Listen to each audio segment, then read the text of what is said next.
Gold trusted gold buyers. మీరు తాకట్టు పెట్టిన బంగారాన్ని విడిపించి ఈ రోజు ఉన్న మార్కెట్ ధరకు కొనబడును. నమస్తే, వెల్కమ్ టు ఐ డ్రీమ్. కులగణన సర్వే అయితే జరిగిపోయింది. లెక్కలన్నీ వచ్చేసినాయి. ఎవరి సంఖ్య ఎంత ఏంటి అనేది. బీసీకి సంబంధించి అయితే సాటిస్ఫాక్షన్ అసలు లేదు. బీసీ సంఘాలు కూడా అసలు మా సంఖ్య గింతనేనా అని క్వశ్చన్ చేస్తున్న పరిస్థితి అయితే కనిపిస్తోంది. సో ఇవన్నీ కూడా చాలా డౌట్స్ ఉన్నాయి. అండ్ ఇంకోటి ఏంటంటే, స్థానిక ఎన్నికల్లో కాంగ్రెస్ పార్టీ ఒకటే చెప్పింది, కామారెడ్డి డిక్లరేషన్లో 42% బీసీలకే మేము సీట్లు ఇవ్వబోతున్నామని. ఇది ఎట్లా సాధ్యమవుతుందా లేదా? ఒకటి, ఎందుకంటే రాజ్యాంగ సవరణ జరగాలి, దానికి ఒక పెద్ద ప్రొసీజర్ ఉన్నది. కానీ ఇప్పుడు ఎన్నికలకు పోతున్నామనేది ఒక లీక్ అయితే ప్రభుత్వం ఇస్తోంది. మరి ఏం జరగబోతోంది? బీసీలు ఎవరి వైపు? ఒకసారి మాట్లాడే ప్రయత్నం చేద్దాం. మనతో పాటు ఉన్నారు డాక్టర్ వకులాభరణం కృష్ణమోహన్ రావు గారు, మాజీ chairman as well as Telangana BC commission చైర్మన్గా కూడా ఉన్నారు. కాబట్టి లెక్కలతో సహా పక్కాగా ఇన్ఫర్మేషన్ సార్ దగ్గర నుంచి రాబట్టే ప్రయత్నం చేద్దాం. సార్ నమస్తే. సార్ ఎట్లున్నా సార్? బాగున్నాండి. Yes sir. సార్ రచ్చ అవుతుంది. బీసీకి సంబంధించిన లెక్కలు అయితే ఒకటి బయటకు వచ్చినాయి సార్, ప్రభుత్వ పరంగానే చెప్పిండ్రు. అయినా డౌట్లే ఉన్నాయి, ఇంకా కూడా సాటిస్ఫాక్షన్ లేదు. కొంతమంది అయితే స్టూడియోలో మొత్తం కమిషన్కి సంబంధించిన మొత్తం ఆ లెక్కల్ని కాల్ చేసిన పరిస్థితి. ఏంటి సార్, ఏంది డౌట్? ఏంది అసలు? ఇంత లెక్క ఇంత క్లియర్గా ఉన్న తర్వాత కూడా ఎందుకు సాటిస్ఫై అవుతలేరు బీసీలు? ప్రధానంగా ఇవాళ రాష్ట్ర ప్రభుత్వం సంయమనంగా సమాధానం ఇవ్వాల్సినటువంటి అవసరం ఉందని చెప్పి నేను మనవి చేస్తున్నాను. ఎందుకంటే ఈ మధ్యకాలంలో నేను చాలా చర్చా వేదికల్లో పాల్గొంటున్నాను. ప్రధానంగా ఉద్యమంలో కూడా కీలకంగా నేను పాల్గొంటున్నాను. అన్ని విషయాలు కూలంకషంగా ఇప్పటికే ప్రభుత్వం ముందు ఉంచాం. కానీ మాట్లాడుతున్నటువంటి వాళ్ళ మీద ఎదురుదాడి చేసే ప్రయత్నం చేస్తున్నారు తప్ప దీనికి పరిష్కార మార్గానికి అనుకునే దిశగా ప్రభుత్వం ముందుకు పోతలేదు. 51% సమగ్ర కుటుంబ సర్వేలో ఉన్నటువంటిది, లేదా ఇతరత్ర కేంద్ర ప్రభుత్వ సంస్థలు చేసినప్పుడు అప్పుడెప్పుడో 2015లోనే 2020లోనే చేసినప్పుడు 57-58% వచ్చినటువంటి బీసీలు 2024 నాటికి అది 46+10 అంటే 56గా మారిపోయింది. 10 ఏళ్లలో జనాభా పెరుగుతుందా, జనాభా తగ్గుతుందా? ఇది గణాంకాలతో పని లేకుండా అతి సామాన్యంగా ఆలోచించినా తేటతెల్లంగా తెలిసేటటువంటిది. కాబట్టి ఎక్కడ లోపం జరిగిందనేటువంటి దాన్ని ఆ లోతులోకి వెళ్ళి దాన్ని పరిష్కరించి న్యాయబద్ధంగా ముందుకు పోవాల్సినటువంటి రాష్ట్ర ప్రభుత్వం ఎదురుదాడి చేస్తూ ఉన్నది. విపక్షాల మీద ఎదురుదాడి చేస్తున్నది. ముఖ్యమంత్రి గారు ఎవరో అపోహల సంఘాలు ఇచ్చినటువంటి గణాంకాల మీద విపక్షాలు మాట్లాడుతున్నారని చెప్తున్నారు. బీసీ మేధావుల పేరిట, సంఘాల నాయకుల పేరిట సమాజాన్ని తప్పుదోవ పట్టించదని సంక్షేమ మంత్రి చెప్తా ఉన్నాడు. కాబట్టి దాడికి ప్రతిదాడి చేసేటటువంటి కార్యక్రమం చేస్తున్నారు తప్ప నిబద్ధతగా, నిజాయితీగా బీసీలకు న్యాయం చేద్దామనేటువంటి చిత్తశుద్ధి ప్రభుత్వంలో కనిపించడం లేదు. కాబట్టి వాళ్ళ రాష్ట్రం అంతా అట్టుడిగిపోతున్నది. 1,00,000 మందితోని గ్రౌండ్ లెవెల్లో సిబ్బందిని పెట్టి, ఐఏఎస్ ఆఫీసర్లను పెట్టి ఇంటింటికి వెళ్ళి సర్వే చేసిన తర్వాత కూడా ఇన్ని డౌట్స్ ఎందుకు అని ప్రభుత్వం అడుగుతోంది సార్. డౌట్స్ క్రియేట్ చేసిందే ప్రభుత్వం. సమస్య ఉత్పన్నమైనప్పుడు పరిష్కారం చేస్తే సమస్య పెద్దది కాదు కదా. పుండు చిన్నగా ఉన్నప్పుడే దానికి ఆయింట్మెంట్ పెడితే పోయేది. అది పెద్ద పుండేటట్టు అవుతున్నా కూడా చూసుకుంటూనే ఉన్నారు. ప్రశ్న వల్ల అన్ని తప్పులు ఉన్నాయి, అనవసరమైన ప్రశ్నలు అడుగుతున్నారని చెప్పి వివరాలు ఇవ్వడానికి ప్రజలందరూ కూడా భయపడి దూరంగా పరుగులెత్తిండ్రు. కొంతమంది అతిగా ప్రవర్తించినా చాలామంది వివరాలు నమోదు చేసుకోవడానికి దూరమైనరు. హైదరాబాద్లో అసలు సగానికి సగం వివరాలే ఎవరు ఇవ్వలేదు, తాళాలు వేసుకొని పోయినరు, ఇవ్వడానికి ఇష్టపడలేదు. దీనికి తోడుగా చాలా సందర్భాల్లో ఏ అపార్ట్మెంట్ పోతే మమ్మల్ని ఎవరు తిడతారో అని చెప్పి వీళ్ళు కొన్ని స్టిక్కర్లు అంటూ పెట్టేసారు. ఈ ఎన్యుమరేటర్స్ కూడా తప్పించుకొని వచ్చేసారు. తప్పు ప్రజల వైపు నుంచి ఉన్నది, అధికారుల వైపు నుంచి ఉంది. కానీ దీన్ని ఎప్పటికప్పుడు జరుగుతున్నటువంటి పరిణామాలను ఏ రోజుకు ఆ రోజు బేరేజీ వేస్తూ సమస్య ఉత్పన్నం కాకుండా పరిష్కరించే ప్రయత్నం ప్రభుత్వం నుంచి ఒక్కటన్నా జరిగిందా? మాలాంటి వాళ్ళు అందరం చెప్పినాం, సంఘాలన్నీ చెప్పారు, విజ్ఞులు మేధావులు అందరూ కూడా చెప్పారు. సర్వే సమగ్రంగా జరగలేదు, లెక్కలు తప్పు అవుతాయి, ఒక ప్రతిష్టాత్మకంగా తీసుకొని ముందుకు పోతున్నారు. నిజంగా కూడా ప్రభుత్వ చర్యను మేము అభినందిస్తున్నాము. కానీ సమస్య చిన్నగా ఉన్నప్పుడు పరిష్కారం చేయకపోతే అది పెద్దదవుతుంది.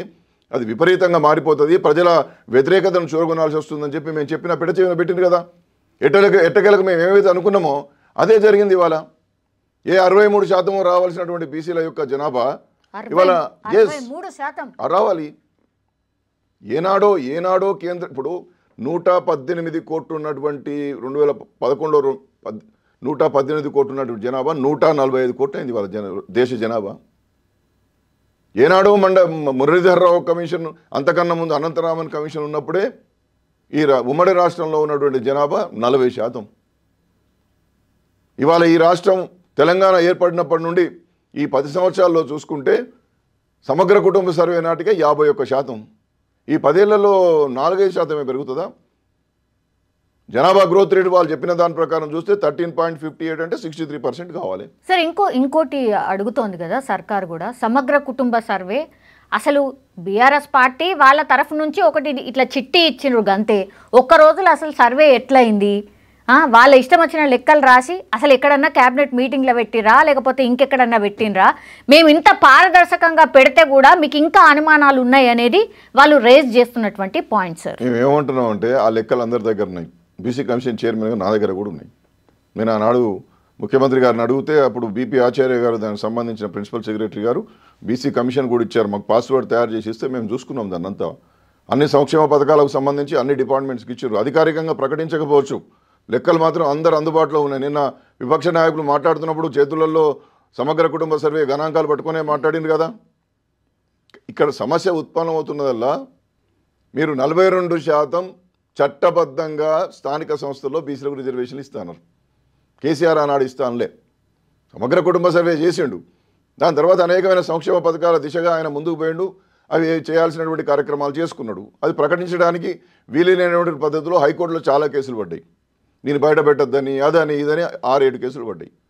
ఈ కేసులను ఇక డీల్ చేయలేక హైకోర్టు చుట్టూ ఎవరు తిరగాలని చెప్పి అలసిపోయి అనుకున్నదైతే లెక్కలు వచ్చినాయి. తెలంగాణను గొప్పగా తయారు చేయాలనుకున్నాడు. ఆ దిశగా ప్రయత్నాలు చేసిండు అనేటువంటి విధంగా వారు ఆ ప్రభుత్వంలో ఉన్నటువంటి మంత్రులు, ముఖ్యమంత్రి గారు చాలా సందర్భాల్లో చెప్పారు. దానికి తార్కాణంగా ఆ పథకాలన్నీ కూడా ఆ రాష్ట్రంలో ఆ ప్రభుత్వం ఉన్నప్పుడు మన రాష్ట్రంలో ఏమున్నాయనేది మనం కొన్ని చూసినాం. దాంట్లో కొంత వాస్తవికత ఉందనేటువంటి మనం తప్పనిసరిగా నమ్మాలి. ఎందుకంటే మా వర్గాలకు 51% అనేటువంటి దాని మీద చర్చ జరగలేదు. అది బయట పెట్టడానికి హైకోర్టులో కేసులు ఉన్నాయని నేను చెప్తున్నాను కదా. చాలా కేసులు వేసిన అది బయట పెట్టద్దని.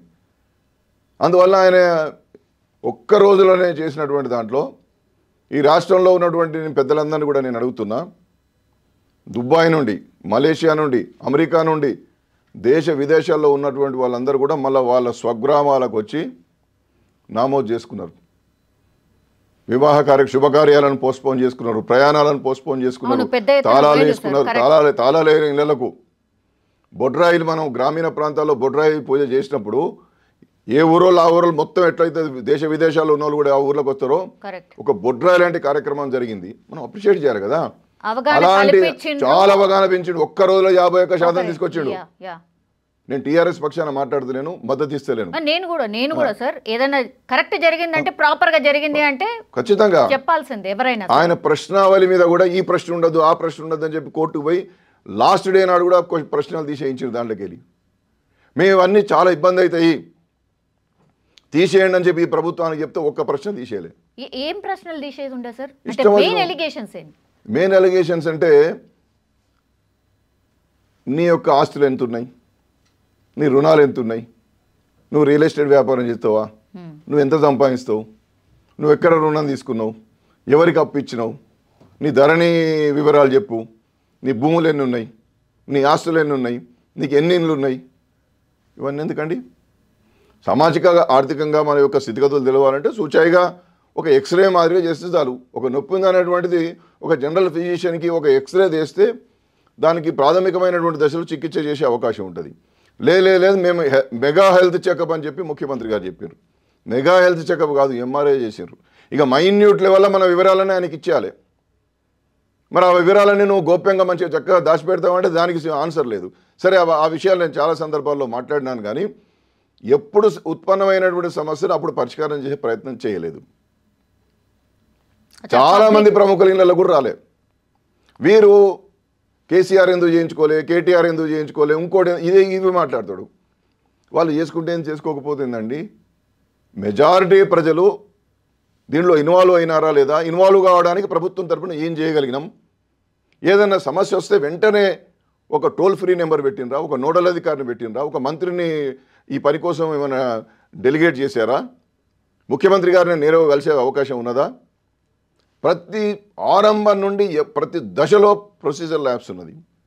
ఇవన్నీ చేసిన తర్వాత మేము 1,00,000 మందిని పెడితేంది, 2 లక్షల మందిని పెడితేంది, నువ్వు వివరాలే రాయడానికి వాడు ముందుకు రాకపోతే వివరాలు రాసుకోవడానికి వీళ్ళు ఇష్టంగా లేదు, వివరాలు ఇవ్వడానికి వాళ్ళు ఇష్టంగా లేరు.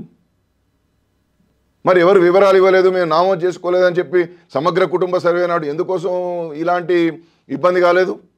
సార్ 50 రోజులు పెట్టడం ఏమైనా మిస్టేక్ అయిందా సార్? అట్లనే ఒక రోజులో చేసేది ఉండనా? 50 రోజులు కాదండి, 50 రోజులు అయినా నీకు సమగ్రంగా రాలే కదా. ప్రభుత్వంలో చిత్తశుద్ధి లేదు, ప్రభుత్వంలో సమన్వయం లేదు, అధికారులకు మంత్రులకు ముఖ్యమంత్రికి మధ్య దీని మీద రివిజన్ లేదు. ఒక నోడల్ అధికారిని పెట్టమని మొత్తం మేధావులు అన్ని సంఘాల నాయకులని చెప్పినాం. ఎందుకంటే ఏమైనా సమస్యలు ఇమీడియట్లీ ఆయన దృష్టి తీసుకుపోతే పరిష్కరిస్తాడు కదా. కలెక్టర్లో ఆదేశాలు ఇవ్వాలి, ఎవరు ఇవ్వాలి? డిప్యూటీ సీఎం గారు ఒక తీరు మాట్లాడతారు, సంక్షేమ మంత్రి ఒక తీరు మాట్లాడతారు. ఈ విధంగా మాట్లాడడం ప్రభుత్వాన్ని విమర్శించడం కాదు, ఇది ప్రజాస్వామ్యం. తప్పు జరుగుతున్నప్పుడు తప్పు జరుగుతుంది న్యాయం చేయడానికి కోరడం. ఇది ఒక రాజకీయ పార్టీ పక్షాన నిలబడి మాట్లాడే మాటలు కాదు ఇవి. ఆ బహుజన వర్గాల పట్ల అన్యాయం జరుగుతున్నది కాబట్టి గతంలో ఉన్నటువంటి జనాభా కన్నా 10 సంవత్సరాల తర్వాత జనాభా తగ్గింది ఏంటని నువ్వు నామోదు చేయడంలోనే నువ్వు తప్పులు చేసినావు కాబట్టి, వివరాలు ఇవ్వలేనటువంటి పరిస్థితుల్లో ప్రశ్నలు రూపకల్పన చేసినావు కాబట్టి, ప్రజలను భయభ్రాంతులకు గురి చేసినావు కాబట్టి చాలామంది ప్రజలు రాలేరు.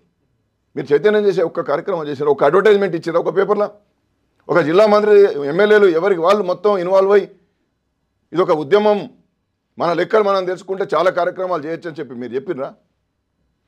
కాబట్టి ఇది ప్రభుత్వం పూర్తి స్థాయిలో వైఫల్యం చెందడం ద్వారా ఇవాళ ఈ సమస్య ఉత్పన్నమైంది. దీనికి పరిష్కార మార్గాన్ని ప్రభుత్వమే చేయాలి. ఇక దాడులు వద్దు. ఇక ఇంతకుముందే సిఎల్పి ముందు పొన్నం ప్రభాకర్ గారు మాట్లాడిందని చెప్పి ఉంటున్నారు. ఎందుకు ఇదే మాతో మాట్లాడుతా అన్న ముచ్చట్లు ఆనాడే మేము చెప్పినాడు మాతో మాట్లాడితే ఈ సమస్యలే ఉండేవి కదా. నివేదిక ఇక్కడ బయట పెట్టినావు, 6 పేజీలు ఇచ్చినావు, 4 కొన్ని లెక్కలు చెప్పినావు, వీడింత ఎస్సీ ఇంత బీసీ ఇంత వాళ్ళింత వీళ్ళింత అని చెప్పినావు, ఆడ పెట్టినావు. దీని మీద చర్చ అంటూ కులాల వారిగా మొత్తం లెక్కలు స్పెషల్ సెషన్లో పెట్టి ప్రతి కులం మీద డిస్కషన్ చేసి లోపాలుంటే సరిదిద్దుకుంటాం, ఎక్కడన్నా ఇబ్బందులు అయితే సరిదిద్దుకుంటాం అనేటువంటి విధంగా ప్రభుత్వం నుంచి ఒక సానుకూల దృక్పథంలో ముందుకు వస్తే ఈ టీఆర్ఎస్ వాళ్ళు మాట్లాడినా, బీజేపీ వాళ్ళు మాట్లాడినా, ఇంకోటి మాట్లాడినా వాళ్ళ పడతాం, మేము పడతాం. నువ్వే అటాక్ చేయబడుతుంది. 5 పేజీలు 6 పేజీలే కదా నువ్వు ఇచ్చింది. గతంలో ఎన్నడూ జరగంది మేము చేసి చూపించామని ఒకటి చెప్తున్నారు సార్. ఎవ్వరు చేయలే, మేము చేసినాం, అయినా సరే మమ్మల్ని తిడుతున్నారు, మామిన్నే అంటున్నారు. బీజేపీ ఏం చేసింది ఇంతవరకు? అసలు జనగణననే చెయ్యలేదు, అట్లాంటి పార్టీ మాట్లాడే హక్కు లేదని ఒకటి అంటున్నారు. ఇక్కడనేమో అసలు సమగ్ర కుటుంబ సర్వే అని చేసిరు, ఒక్క రోజులో అట్లా అవుతుందా, అవన్నీ వాళ్ళు ఇష్టం వచ్చిన లెక్కలు రాసి పంపించారు, అయినా అడుగుతలేరు, వాళ్ళదొకటి అంటున్నారు. ఇప్పుడు హోల్ థింగ్ చూస్తే సార్ కులగణన చేసిన తర్వాత లొల్లి లెక్క అయినాయి అనిపిస్తున్నది. అంటే జనరల్ పబ్లిక్ మాట్లాడుతుంది కూడా గదే అనమాట. ఇప్పుడు లెక్కలు చేసి తప్పైందా అన్న టైప్ అయిపోయింది. ఇప్పుడు వైఖరి నిబద్ధతగా ఉంటే, విధానపరమైనటువంటి నిర్ణయాలు నిబద్ధతగా తీసుకొని ఉంటే ఈ సమస్యలు ఉత్పన్నం కావు. నేను మళ్ళీ రిపీట్ చేయాల్సి వస్తుంది ఊరికే. మీకు ఏనాటి సమస్యలు ఆనాడే పరిష్కరిస్తే ఈ సమస్యలు ఉత్పన్నమయ్యేది కాదు. ప్రజలందరూ కూడా ఇవన్నీ ఎందుకు అడుగుతున్నారు అని చెప్పి రిజెక్ట్ చేసినాడు. అరే ఇదేటో పోతున్నది, మనం మంచి కోసం చేస్తాడంటే చెడైతుందని అని చెప్పి అప్పటికప్పుడు ఆపేసి ఆ ప్రశ్నావళిని మళ్ళీ దాన్ని మొత్తం కూడా మార్చి బీహార్లో ఎట్లా చేసిండ్రు, కర్ణాటకలో ఏం చేసిండ్రు అనేటువంటిది అప్పటికే పీసీ కమిషన్ చైర్మన్గా నేను పంపించున్నా. అక్కడ వాళ్ళ దగ్గర అది ఉన్నది. ఇవాళ మరి బీహార్లో కూడా 500 కోట్లు పెట్టి ఆడ సుమారు మొత్తం 11-12 కోట్ల జనాభాను వాళ్ళు గణించిండ్రు. 17 క్వశ్చన్లు పెట్టిరు వాళ్ళు. కేవలం 17 క్వశ్చన్లే, మీరు 70 క్వశ్చన్లు పెట్టిరు. వివరాలు ఎందుకు ఇస్తారండి? కాబట్టి తప్పిదం ఎక్కడున్నది? మీ విధానం, మీరు అవలంబించిన పద్ధతుల్లో తప్పుదం ఉన్నది. అలాంటి తప్పులు చేయకండి, రెక్టిఫై చేయండి అని చెప్పి ఎప్పటికప్పుడు మేము చెప్పినాం. మాలాంటి వాళ్ళందరం కూడా మాట్లాడినాం. బీసీ కమిషన్ చైర్మన్గా చెప్పినా, అది అయిపోయిన తర్వాత కూడా చాలా సందర్భాల్లో నేను ఆయా మెయిల్స్ ద్వారా లేకపోతే నాకు ఉన్నటువంటి సోర్సెస్ ద్వారా నేను కాగితాలు పంపించిన. ఇప్పుడు స్థానిక సంస్థల ఎన్నికలకి పోబోతున్నారు సార్. కాంగ్రెస్ పార్టీ చాలా గట్టిగా చెప్పింది, వాళ్ళ నాయకుడు కూడా గట్టిగా చెప్పిండు. 42% రిజర్వేషన్ మేము కల్పించబోతున్నాం, బీసీలే నాయకులుగా ఉండాలి స్థానిక సంస్థల ఎన్నికల్లో, ఆ తర్వాతనే మేము ఎన్నికలకు పోతామని చెప్పారు. ఇప్పుడు మొన్న ముఖ్యమంత్రి గారు కూడా మాట్లాడారు. ఇప్పుడు ఇదంతా ఒక ప్రొసీజరు, దానికి రాజ్యాంగ సవరణ జరగాలి, ఆ తర్వాత కేంద్రం దాన్ని మరి ఆమోదిస్తుందా లేదా, ఇవన్నీ క్వశ్చన్స్ ఉన్నాయి సార్. అవన్నీ జరగడానికి టైం పడుతుంది. ఇప్పటికప్పుడు పోతే మాత్రం బీసీలు రిజల్ట్ ఎట్లుంటుందో తెలుసు. కాబట్టి ముఖ్యమంత్రి గారు ఒక రిక్వెస్ట్ చెప్పిండు, నేను 42% బీసీలకు టికెట్లు ఇస్తా, మీ అన్ని పార్టీలు ఇస్తాయా అని సవాల్ చేసిండు సార్. ఒపీనియన్ ఏంది? ఇది ఎప్పుడు చెప్పాల్సి ఉండే మేడం? ఇది ఎప్పుడు చెప్పాల్సి ఉండే? ఈ సర్వే మొదలు కాకముందు, ఈ సర్వే ప్రశ్నావళి తయారు కాకముందు ఓ 4-5 సార్లు అఖిలపక్షంతో కూర్చోవాల్సి ఉండే. ఇట్లున్నది, మరి మనం ఏం చేద్దాం? ఎస్సీ ఎస్టీల కంటే రాజ్యాంగ పరంగా జనాభా ప్రకారం ఇవ్వాలి, మరి బీసీలకు మేము ఇస్తామని చెప్పినాం. రాజకీయంగా మనం ఎన్నికలప్పుడు పోట్లాడినాం, గెలిచినాం, ఇవాళ మేము అధికారంలోకి వచ్చినాం, మేము ఇచ్చిన మాట నిలబెట్టుకోవాలి. మీ సలహా సూచనలు ఏందని చెప్పి ఎవరైనా రాజకీయ విపక్షాలతో మీరు కూర్చొని అఖిలపక్షం పెట్టినరా? ప్రశ్నావళి అప్పుడు పెట్టరు, సర్వే జరుగుతున్నప్పుడు పెట్టరు, వాళ్ళను కాన్ఫిడెన్స్లోకి తీసుకోరు. ఇవాళ మీరు వైఫల్యమై జనాభా తగ్గించి 42% ఇస్తామని చెప్పారు, కానీ ఉన్నది 46. 46కు 42 ఎట్టిస్తామని చెప్పడానికి మీరు ఇది ఏందండి? ఏం నాటకం ఇది? ఇది ఏం నాటకం ఇది? ఇప్పుడు 42% టికెట్లు ఇస్తాను అంటున్నావు, మరి 42% టికెట్లు టీఆర్ఎస్ ఒప్పుకుంటుంది, బీజేపీ ఒప్పుకుంటుంది, కమ్యూనిస్ట్ వాళ్ళు అందరూ ఒప్పుకుంటారు. లేదా దేని వరకు నువ్వు బీఫామ్లు ఇచ్చే కాడ ఒప్పుకుంటారు కొంచెం సేపు. గ్రామ పంచాయతీలో నువ్వు ఏం కట్టడి చేస్తావు? గ్రామ పంచాయతీలో బీఫామ్ ఉండదు కదా. తర్వాత ఎలక్షన్ కమిషన్కు డెడికేటెడ్ కమిషన్ ఇచ్చినటువంటి నివేదిక ఆధారంగా ప్రభుత్వానికి డెడికేటెడ్ కమిషన్ నివేదిక ఇస్తుంది. డెడికేటెడ్ కమిషన్కి చెప్పిందయ్యా బాబు అని చెప్పి దీని ఆధారంగా మీరు రిజర్వేషన్లు ఎట్సెట్రా ఫిక్స్ చేస్తారు. ఇది జనరల్, ఇది ఎస్సీ, ఇది బీసీ, ఇది ఓసీ అని ఏదో చెప్తావు నువ్వు. అది చట్టబద్ధంగా చెప్పిన తర్వాత ఓసీ స్థానాలలో కూడా ముఖ్యమంత్రి గారు ఆమె మాట ఇచ్చింది కాబట్టి, లేదా ఇతర పార్టీలు ఒకవేళ వాళ్ళందరూ ఏకమైన అనుకుందాం, బీసీ నిలబెడతారు, ఓసీ నిలబెడతారు అనుకోండి ఫర్ ఎగ్జాంపుల్, మన అడ్డగించే అధికారం వీళ్ళకి లేదు కదా. రాజ్యాంగమైన అవకాశం కల్పించింది కదా. ఎలక్షన్ కమిషన్ ప్రొటెక్షన్ ఇచ్చి ఓసీని బీసీ దాంట్లో అంటే బీసీ టికెట్ ఇచ్చిన దాంట్లో రిజర్వ్డ్ కాదు, నువ్వు బీసీ సీట్ ఇచ్చే దాంట్లో ప్రొటెక్షన్ పెట్టి ఎలక్షన్ కమిషన్ ఓసీ నిలబెడుతుంది. అంటే ఎవడైనా నిలబడచ్చు జనరల్ దాంట్లో. కాబట్టి ఇది సాధ్యమే ఏదైనా. కాబట్టి చట్టబద్ధంగా రాజ్యాంగబద్ధంగా నువ్వేం చేయగలుగుతావు చెయ్యి. న్యాయస్థానానికి పోయి పోరాటం చేస్తావా? దీన్ని బిల్లు పెట్టి ఇక్కడ ఉభయ సభల్లో ఆమోదం చేసి గవర్నర్ గారి సంతకంతో చట్టం చేసి కేంద్రానికి పంపినటువంటి దాన్ని నువ్వు ప్రధానమంత్రి గారి దగ్గరికి అఖిలపక్షం తీసుకుపోయి రిక్వెస్ట్ చేసుకుంటావా? అక్కడి మంత్రివర్గం ఆమోదం పొందిన తర్వాత పార్లమెంట్ ఉభయ సభల్లో పెట్టి దాన్ని ఆమోదం చేసుకొని నువ్వు 9th షెడ్యూల్లో పెట్టించుకుంటావా? మీ మీద ఆధారపడ్డది. ఎందుకంటే ఏం లేకుండా ఎట్లా హామీ ఇచ్చినావు? 50% దాటకూడదని చెప్పి 2010లోనే కృష్ణమూర్తి కేసు చెప్పినప్పుడు నువ్వు 42 ఎట్లు ఇస్తావు చట్టబద్ధంగా? 34కే దిక్కు లేకపోతే. కాబట్టి ఎన్నికల్లో గెలవాలనేటువంటి వాగ్దానం నువ్వు చేసినావు. సరే, బీసీలందరూ ఏం నమ్మిండ్రంటే కులగణన చేస్తా అంటుండు కదా, పరిమాణాత్మక సమాచారం అందుబాటులోకి వస్తుంది. సమాచారం అందుబాటులోకి వచ్చాక దాన్ని పట్టుకొని రివ్యూ పిటిషన్ వేసి సుప్రీంకోర్టులో కొట్లాడి మనకు రిజర్వేషన్లు ఇప్పిస్తారు కావచ్చు. ఎందుకంటే రాహుల్ గాంధీ ఉన్నారు, రేవంత్ రెడ్డిని నమ్మి తక్కువ కానీ రాహుల్ గాంధీని నమ్ముతారు. రాహుల్ గాంధీ ఎవరిని పంపించిండు? కర్ణాటక సీఎం పెద్ద బీసీ నాయకుడు సిద్ధరామయ్య గారిని పంపించి కామారెడ్డిలో దీన్ని విడుదల చేసింది. కాబట్టి దానికి శాంటిటీ వచ్చింది. సిద్ధరామయ్య గారు రిలీజ్ చేసిండ్రు, రాహుల్ గాంధీ గారు ప్రామిస్ చేసిండ్రు. కాబట్టి 42% మాకు ఎట్లయినా వస్తాయి, లోకల్ బాడీస్లో మేము చాలామంది కాబోతున్నాం అని చెప్పి బీసీలు అనుకున్నారు.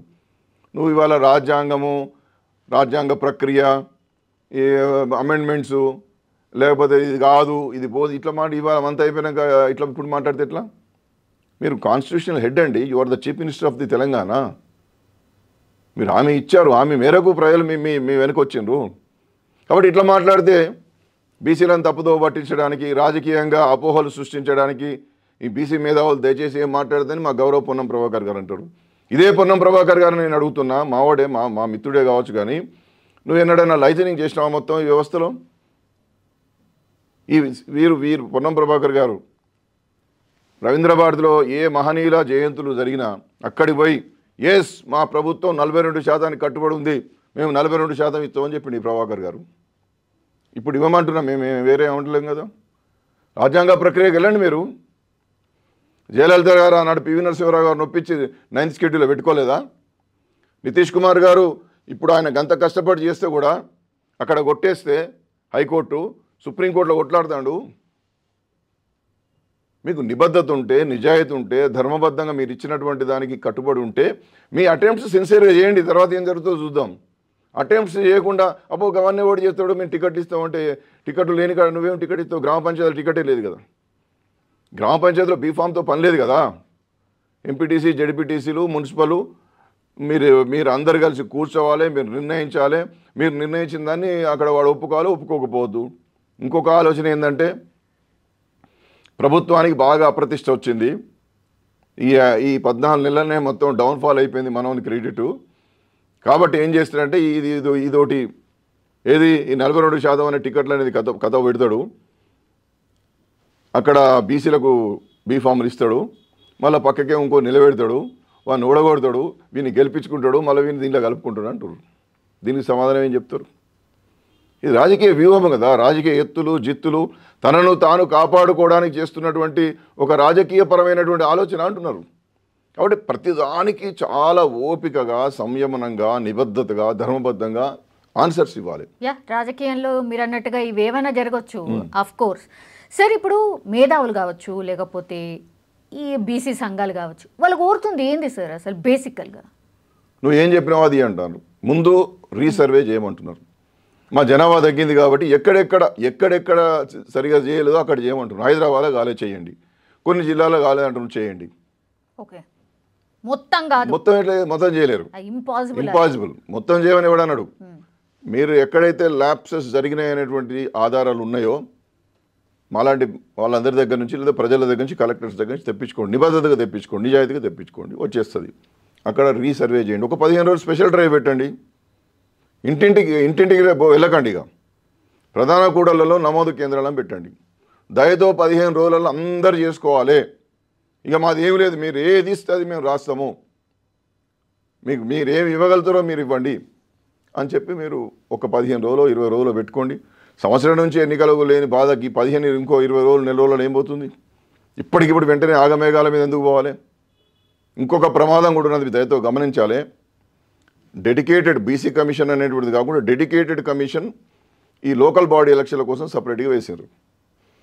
ఈ డెడికేటెడ్ కమిషన్ ఏంటి? ప్రతి గ్రామ పంచాయతీ వరకు వెళ్ళి, ప్రతి గ్రామం వరకు వెళ్ళి మొత్తం జల్లెడబట్టాలి. సామాజిక వెనుకబాటుతనం, రాజకీయ వెనుకబాటుతనాన్ని చాలా సహేతుకంగా అధ్యయనం చేసి తీసుకొచ్చుకోవాలి. ఒక భూసాని వెంకటేశ్వరరావు గారిని వేసారు, ఒక కుర్చీ టేబుల్ ఇచ్చారు. ఆయనకు ఒక అడ్వైజర్స్ టీం లేదు, ఆయనకు మెంబర్స్ లేరు, రీసెర్చ్ టీం లేదు, ఏమి లేదు. సో ఆయన చేయాల్సినటువంటి పని ఇప్పుడు ఎవరు చేస్తారనేటువంటి దాంట్లో ఒక సంశయం. ఇవాళ సర్వే ప్లానింగ్ డిపార్ట్మెంట్ చేసింది, ఆ సర్వే లెక్కలు సరిగా లేవు అనేటువంటి పెద్ద రాద్ధాంతం జరుగుతున్నది. ఆ యొక్క దాన్ని వల్ల భూసాని వెంకటేశ్వరరావుకి ఇస్తారు. దాన్ని ఆధారం చేసుకొని ఈయన నివేదిక ఇస్తే ఈయన సమగ్రంగా అధ్యయనం చేయలేదు, మా సీట్లు తగ్గినాయి అని చెప్పి రేపు పొద్దున ఎవడైనా కోర్టుకు పోయింది అనుకోండి, అసలు రిజర్వేషన్లు లేకుండా ఎన్నికలు జరిగే ప్రమాదం ఏర్పడిపోతుంది. ఒక ఎస్సీ ఎస్టీలకే రాజ్యాంగబద్ధంగా వస్తాయి, బీసీలకు రిజర్వేషన్లు ఎగిరిపోతాయి. ఎందుకంటే డెడికేటెడ్ కమిషన్ ఇచ్చినటువంటి నివేదికను హైకోర్టు కొట్టేసింది అనుకోండి, పోతుంది. ఎందుకంటున్నానంటే మహారాష్ట్రలో అక్కడ బీసీ కమిషన్ను డిజిగ్నేట్ చేశారు డెడికేటెడ్ కమిషన్గా. ఆ కమిషను ప్రభుత్వం ఇచ్చినటువంటి డాటా ఆధారంగా అనాలిసిస్ చేసి ఒక రిపోర్ట్ ఇచ్చారు. అప్పుడు వాళ్ళు ఏమన్నారంటే, నువ్వు అసలు మైండే అప్లై చేయలేదు, గవర్నమెంట్ ఇచ్చిందని టైప్ కొట్టి పట్టుకొచ్చి ఇచ్చినావు ఏందా, నువ్వేం dedicated commission? No Maharashtra government you follow the triple test అన్నారు. అప్పుడు మళ్ళీ జయంత్ కుమార్ భాటియా అని చెప్పి ఎక్స్సీఎస్ గారితో నువ్వు డెడికేటెడ్ కమిషన్ ఇచ్చారు. ఆయన 6 నెలలు పనిచేసి సమగ్రంగా రిపోర్ట్ ఇచ్చారు. అప్పుడు సుప్రీంకోర్టు ఒప్పుకున్నది. అందుకోసమే బీసీ కమిషన్ డెడికేటెడ్ కమిషన్ చేస్తే బీసీ కమిషన్ రేపు పొద్దునిచ్చిన తర్వాత మళ్ళీ ఎక్కడ ఆ రిపోర్ట్ను కొట్టేస్తారు. ఎందుకంటే ట్రిపుల్ టెస్ట్ ప్రకారం బీసీ కమిషన్ డిజిగ్నేట్ చేస్తున్నారు. డిజిగ్నేట్ చేయకూడదు, డెడికేటెడ్ కమిషన్ సపరేట్గా వేయాలి. అవి మహారాష్ట్ర మాదిరిగా అవుతారని చెప్పి మళ్ళీ మేమందరం అనుకొని కృష్ణయ్య గారితో మళ్ళీ హైకోర్టులో కేసు వేయిస్తే డెడికేటెడ్ కమిషన్ ఏంటి బీసీ కమిషన్ సంబంధం లేదన్నారు. ఆ డెడికేటెడ్ కమిషన్కు నువ్వు ఇప్పుడు నేను చెప్పినట్టు ఏమి ఇవ్వలేదు, నువ్వు ఇచ్చేటటువంటి రిపోర్ట్ ఆధారంగా ఆయన ముందుకు పోతాడు. కాబట్టి ఆయన సమగ్రంగా పనిచేయలేదు, సీట్లు తగ్గించిండు, ప్రభుత్వం ఇచ్చిన లెక్కల మీద ఆధారపడ్డాడు. ఆ ప్రభుత్వం లెక్కలు నిష్పక్షపాతంగా లేవు. కాబట్టి బీసీల రిజర్వేషన్ మొత్తం ఎగ్గొట్టే కుట్ర జరుగుతున్నదా అనేటువంటి ఒక చర్చ కూడా ఇవాళ జరుగుతున్నది. దీనికి వాళ్ళ రాష్ట్ర ప్రభుత్వం సమాధానం చెప్పాలి. కాబట్టి సమస్య తర్వాత సమస్యను సృష్టించుకొని ఒక గందరగోళ వాతావరణాన్ని నెలకొనేటట్టు చేసుకోకండి. దీని వెంటనే ఆగమేఘాల మీద ఈ సమస్యలన్నీ పరిష్కరించుకుంటే సమస్య ఎక్కువ కాదు. మీరు ఆగమేఘాల మీద మీ డెడికేటెడ్ కమిషన్తో నివేదిక తీసుకోవద్దు. మీ రిపోర్ట్ ఇచ్చిన తర్వాత నెల కాకపోతే 2 నెలలు ఆగండి, వాళ్ళు సమగ్రంగా అధ్యయనం చేయనివ్వండి. అధ్యయనం చేసిన తర్వాత నివేదిక ఇవ్వమనండి. ఇటు ప్లానింగ్ డిపార్ట్మెంట్ సర్వే మీద రిపోర్ట్ ఇచ్చిందో లేదో 4 రోజులు టైప్ కొట్టిస్తే ఏందని దాని అర్థం? కమిషన్ మైండ్ అప్లై చేయలేదు, కమిషన్ విశ్లేషణ చేయలేదు, పొలిటికల్ బ్యాక్వర్డ్నెస్ను ఐడెంటిఫై చేయలేదు అనేటువంటిది వస్తుంది కదా. సో మా రిజర్వేషన్లు తగ్గిపోయినాయి, ఎందుకంటే జనాభా ఇదివరకు తగ్గించారు, సీట్లు కూడా తగ్గినాయి. గతంలో 2018లో వచ్చిన సీట్లు కూడా ఇప్పుడు రావు. కాబట్టి బీసీలకు అన్యాయం జరుగుతుంది అనేటువంటి విధంగా కనుక దీని మీద ఎవరన్నా ప్రజా ప్రయోజన వ్యాజ్యం హైకోర్టులో వేస్తే అతి సున్నితంగా ఈ డెడికేటెడ్ కమిషన్ రిపోర్ట్ కొట్టువేయబడుతుంది. ఇవో ఇంత పెద్ద భయంకరమైనటువంటి పరిస్థితులు రాబోతున్నాయి. కాబట్టి గౌరవనీయులైనటువంటి ముఖ్యమంత్రి శ్రీ రేవంత్ రెడ్డి గారు విశాలమైనటువంటి దృక్పథంతో వారు ముందుకొచ్చి, మీకు అన్ని విషయాలు తెలుసు, పేదరికం నుంచి సామాన్యమైనటువంటి మధ్యతరగతి కుటుంబం నుంచి ఎదిగినటువంటి వ్యక్తి మీరు. గ్రామీణ ప్రాంతాలు ఎట్టుంటుంది, మధ్యతరగతి కుటుంబాలు ఎట్టుంటుంది, మధ్యతరగతి యొక్క భావజాలం ఏ విధంగా ఉంటుంది, ఒక చిన్న సాయం చేస్తే ఎంతో గుర్తుంచుకునేటటువంటి చిన్న చిన్న కులాలు మాకు అన్యాయం జరుగుతుందంటే వాళ్ళ ఆ వ్యతిరేకతను మనం తట్టుకోలేము. కాబట్టి ప్రజాస్వామ్యంలో మెజారిటీ ప్రజలకు మేలు చేసే విధంగా ప్రభుత్వ చర్యలు ఉండాలి. కానీ మీరు దాన్ని ప్రతిష్టగా తీసుకొని కేటీఆర్ ఇట్లన్నాడు, పాయల్ శంకర్ ఇట్లన్నాడు, కిషన్ రెడ్డి గారు ఇట్లన్నారు, అక్బరుద్దీన్ ఇట్లన్నాడని వాళ్ళ మీద వాళ్లకు సమాధానం చెప్పడం కాదు. మీరు బహుజన వర్గాలకు, పేద వర్గాలకు మీరు ఇచ్చినటువంటి హామీని నిలబెట్టుకోవడానికి నిబద్ధతగా మీరు ఏం చేస్తారు అనేటువంటిది సంయమనంగా సాధికారికంగా చెప్పండి. మాట్లాడుతున్నటువంటి వాళ్ళ మీద వ్యతిరేకంగా విమర్శలు చేస్తే లాభం లేదు. ఇది విమర్శకు ప్రతి విమర్శ చేసే సమయం కాదు, నిబద్ధతను నిరూపించుకునే సమయం. కాబట్టి ఆలోచించమని చెప్పి నేను మనవి చేస్తున్నా. ఇప్పుడు నాయకుల ప్రస్తావన తీసుకొచ్చారు కాబట్టి అండ్ పార్టీల ప్రస్తావన తీసుకొచ్చారు కాబట్టి సార్, ప్రస్తుతము ఈ అంటే మొన్న జరిగినటువంటి కులగణన సర్వేలో బీఆర్ఎస్కి సంబంధించిన నాయకులు చాలామంది పార్టిసిపేట్ చేయలేదు. బట్ కేసీఆర్ కుటుంబం నుంచి ఒకే ఒక ఆవిడ పార్టిసిపేట్ చేసిర్రు, కవిత గారు పార్టిసిపేట్ చేసిర్రు. తను కొంత బీసీకి సంబంధించిన నినాదం కావచ్చు, లేకపోతే మీటింగ్స్ కావచ్చు, బీసీలకు న్యాయం చేయాలని పోరాటం కావచ్చు, ఇది కొంత చేస్తున్నట్టు కనిపిస్తోంది. మీ అభిప్రాయం ఏంది సార్? మంచిదే అండి, ఏమున్నది ఆమె బాగానే బీసీల కోసం ఆనాడు గతంలో కూడా ఆమెకు ఆ సంఘటన జరిగినప్పుడు కూడా ఈ బీసీల పక్షాన పోరాటం చేయాలనేటువంటి నిర్ణయం తీసుకున్నది. ఆ రోజుల్లో నేను బీసీ కమిషన్ చైర్మన్గా ఉన్న శ్రీకృష్ణయ్య గారు మేమందరం కూడా వారి దగ్గరికి వెళ్ళి కలిసి మాట్లాడినాం. బీసీ బిల్లు ఎప్పుడైతే మహిళా బిల్లు ఆమోదమైందో దాంట్లో బీసీ సబ్ కోటా కోసం కూడా మనం పోరాటం చేద్దాం, జాతీయ వ్యాప్తంగా దాన్ని మనం ప్రయత్నం చేద్దాం అని చెప్పి ఆనాడు మాట్లాడినాం, కలిసినాం. తర్వాత వారి జీవితంలో ఒక సంఘటన జరిగిన తర్వాత వ్యవస్థ అంతా మారిపోయింది. వారు బయటకు వచ్చే నాటికి వ్యవస్థ వేరే తిరుగున్నది. అయినప్పటికీ అదే ఇష్యూని పట్టుకొని పోతున్నారు. తప్పేం లేదు, నేను అందరూ విమర్శించినట్టుగా నేను విమర్శించదలుచుకోలేదు. మంచిదే కదా, బీసీల పక్షాన్ని నిలబడతా ఉంటుంది. ఆమెకైతే లాభం జరిగేది ఏం లేదు. ఆ పార్టీ నిర్ణయం ఎలా ఉన్నా వ్యక్తిగతంగా ఒక జాగృతి అధ్యక్షురాలుగా కవిత గారు ఒక విశాల దృక్పథంతో ముందుకు పోతున్నానని నేను అంటాను. నేను ఆమెను విమర్శించడానికి నేను ఇష్టపడను. ఎందుకంటే ఎవరు సపోర్ట్ చేసినా సపోర్ట్ తీసుకోవాలి, ఏమున్నది దాంట్లో తప్పేమున్నది. నిన్న మొన్న నాకు ఎవరో మిత్రుడు కూడా చెప్పిండు, వాళ్ళు మన శాసన మండలిలో బైకాట్ చేసి వెళ్తే కూడా నథింగ్ డూయింగ్, మళ్ళీ రీసర్వే చేయాలని చెప్పి ఆమె అట్లే హౌస్లో కూర్చున్నది, బిల్లు పెట్టాలని చెప్పి కూర్చున్నది అని చెప్పి ఎవరో మిత్రుడు చెప్పిండు. మంచిదే కదా, అది వాకౌట్ చేసి పరుగులు ఎత్తిపోవడం ఎందుకు? ఆడ కూర్చొని పోడియం దగ్గర పోయి నానా యాగి చేసి ఒప్పించాలి. మంచి నిర్ణయమే అనిపించింది నాకు కవిత గారు తీసుకుంది. నేను ఆమె పట్ల కొంతమంది ఈమె మన బీసీలకు నాయకత్వం వహించుడేంది అది ఇది అని చెప్పి కొంత విమర్శలు వస్తున్నాయి. అంటే ఆమె నాయకత్వం అనేటువంటి మాటను కాకుండా జాగృతి ద్వారా అంశాన్నో లేకపోతే బీసీ సంఘాల ద్వారానో అంశాన్ని తీసుకొని ఇందిరా పార్క్ దగ్గర కూడా వారు ఒక పెద్ద కార్యక్రమం చేసిర్రు. అంటే నేనేమంటున్నా, అంటే ఇంత ప్రేమ ఎందుకు వచ్చింది తనకి ఆల్ ఆఫ్ సడన్? వాళ్ళ పార్టీలో అసలు ఏం న్యాయం జరగలేదు కదా, ఇప్పుడు తనెందుకు ఎత్తుకున్నది అనేది కూడా చాలా మంది మాట్లాడుతున్నారు. చాలా మంది అంటున్నారు 10 సంవత్సరాలు ఏం చేయనప్పుడు ఏం మాట్లాడలేదు, సమగ్ర కుటుంబ సర్వే బయట పెట్టినప్పుడు మాట్లాడలేదు, అందరికీ చాలా అవకాశాలు రానప్పుడు మాట్లాడలేదు, ఇప్పుడు బీసీ అంటుంది అనేటువంటి విమర్శ ఉన్నది, బ్రహ్మాండంగా ఉన్నది. కానీ దానికి ఆమె చెప్పుకుంటున్నది నాకు ఒక కమిట్మెంట్ ఉంది నేను చేస్తున్నా అంటున్నారు. కాబట్టి దీన్ని పెద్దగా మనం బాగా విమర్శ చేయాల్సిన అవసరం లేదు. ఇప్పుడు పార్టీ ఏ నిర్ణయం తీసుకున్నా పార్టీ నిర్ణయం వేరు, నా నిర్ణయం వేరు, నేను మాత్రం సపోర్ట్ చేస్తానే పద్ధతిలో వాళ్ళు వ్యవహరిస్తున్నట్టున్నది. నేను అదే ఇంతకుముందే చెప్పాను కదా, కౌన్సిల్లో కూడా అట్లా వ్యవహరించినట్టున్నది. 2-3 పత్రికల్లో కూడా వచ్చింది, దిశ పత్రిక దీనిలో చదివిన నేను. మంచిదే, ఇప్పుడు వారి మీద విమర్శ ఎందుకు, మనకు సపోర్ట్ చేసే వాళ్ళ మీద విమర్శ ఎందుకు? ఏం చేయని వాళ్ళను పట్టుకొని ఏం చేస్తావు, మాకు ఇచ్చిన హామీ ఏం చేస్తావు అని చెప్పి నిలదీయడంలో అర్థం ఉంది. కానీ సపోర్ట్ చేసే వాళ్ళని కూడా తిట్టుకుంటూ కూర్చుంటే అందరు దూరం అయిపోతారు. ఇది నా వ్యక్తిగతమైన అభిప్రాయం. చాలా మందికి చాలా అభిప్రాయాలు ఉంటాయి. ఆమెను ఎట్లా పడితే అట్లా నోటికి వచ్చినట్టు ఆమె మీద విమర్శలు చేసిర్రు. అప్పుడు కూడా నేనేం పెద్దగా రెస్పాండ్ కాలేదు, ఎందుకంటే ఎవరి ఇష్టం వాడు, ప్రజాస్వామ్యం, మనం ఏం చేయలేం. కాబట్టి ఆనాడు చేయనప్పుడు ఈనాడు ఏం చేస్తాం, మీ తండ్రితో మాకు ఏం చేయించలేదు అనేటువంటిది పెద్ద ఎత్తున పాపం విమర్శలు ఎదుర్కొంటున్నది. ఎదుర్కొంటూ కూడా మళ్ళీ అదే పంతాలో ముందుకు వస్తున్నట్టున్నారు. కానివ్వండి, వారి పంతా వారిది, మా పంతా మాది. మేము మొదటి నుంచి ఈ బీసీల హక్కులు ప్రయోజనాల గురించి మేము మాట్లాడుతున్నాం. కాబట్టి మీరు ఇచ్చిన హామీ నెరవేర్చుకోవడానికి విమర్శల జోలికి పోకండి, టార్గెట్ చేస్తూ మాట్లాడకండి. దీన్ని ఎట్లా పరిష్కరిద్దాం? రాహుల్ గాంధీ గారికి, రేవంత్ రెడ్డి గారికి నిబద్ధత ఉందని మనం అనుకుందాం. నిబద్ధత ఉన్నప్పుడు ఏం చేయాలి? సమస్యకు పరిష్కార మార్గాలు చూడాలి, సమస్యను జటిలం చేయకూడదు. ప్రజాస్వామ్యం అండి, ఎవరి ఇష్టం వచ్చినట్టు మాట్లాడతాడు. మన రవీంద్ర భారతిలో రేవంత్ రెడ్డి గారు అన్నారు, శ్రీ పాశం యాదవ్ గారు నన్ను అడ్డగోలు మాట్లాడతాడు, కానీ పాశం అన్న నేను ఏమంటాడు, అంత విశాల దృక్పథం ఉన్న ముఖ్యమంత్రి గారు దీన్ని కూడా అట్లే తీసుకోవాలి. కేటీఆర్ గారు టార్గెట్గా బీసీలను మమ్మల్ని ఎందుకు బలి పెడతాను? మమ్మల్ని బీసీ ఆయన టార్గెట్ చేసి మమ్మల్ని మాకు కాల్స్తున్నారు మీరు. అది వద్దు. పాశం యాదవ్ గారు ఎట్లా మాట్లాడుతున్నారో మేము అట్లే మాట్లాడుతున్నాం. ఈ వర్గాలకు మేలు చేస్తే మేమే పాలాభిషేకం చేస్తాం, రేవంత్ రెడ్డి జిందాబాద్ అంటాం. మాకు రాజకీయ ఎజెండా లేదు కదా, మా వర్గాలకు మేలు జరగాలనే తలంపు తప్ప మాకు ఇంకోటి లేదు. కాబట్టి సమస్యకు పరిష్కారం అయ్యే విధంగా ఒకవైపు చట్టసభలలో బిల్లు పెట్టండి, ఇక్కడ బిల్లు పెట్టండి, దాన్ని చట్టం చేయండి, కేంద్రానికి పంపండి, అఖిలపక్షాన్ని ప్రధానమంత్రి గారి దగ్గరికి వెళ్ళి రిక్వెస్ట్ చేయండి, పార్లమెంట్లో హైటైట్ చేయండి, 9th షెడ్యూల్లో పెట్టండి. ఇది చట్టసభల్లో.